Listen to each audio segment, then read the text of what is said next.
According to Reuters, scientists say climate change is not just influencing hurricanes, it's actively making them stronger, wetter, and more destructive. As the planet warms, the oceans have absorbed around 90% of the excess heat trapped by greenhouse gases. This ocean heat, especially near the surface, acts as fuel for hurricanes, intensifying their wind speeds and overall power.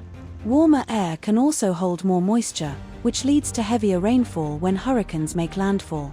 Studies show that during the 2020 Atlantic hurricane season, one of the most active on record, climate change increased hourly rainfall rates in major storms by 8 to 11%, according to research published in Nature Communications. The world has already warmed by about 1.1 degrees Celsius compared to pre-industrial levels. Scientists at the U.S. National Oceanic and Atmospheric Administration, NOAA, predict that if global temperatures rise to 2 degrees Celsius, hurricane wind speeds could increase by up to 10%, and the proportion of Category 4 and 5 storms, the most extreme, could rise by a similar margin. Beyond intensity, climate change is also shifting when and where hurricanes occur. Storm seasons are starting earlier, and hurricanes are making landfall in areas farther north than before, including cities like New York, Boston, Beijing, and Tokyo, where infrastructure is often unprepared for such severe storms.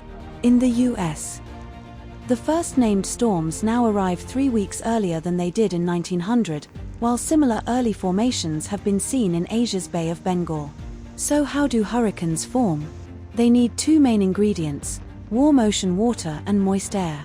When seawater evaporates, it releases heat energy into the atmosphere, fueling storm formation. Without this heat, hurricanes weaken and eventually die out. And while hurricanes, typhoons, and cyclones are essentially the same type of storm, their names depend on where they form. Hurricanes form over the Atlantic or Eastern Pacific. Typhoons form over the Northwest Pacific. Cyclones form over the Indian Ocean or South Pacific. In short, as climate change warms oceans and the atmosphere, the world is seeing stronger, slower-moving, and more widespread storms, a dangerous combination that could reshape coastlines and test disaster preparedness around the globe.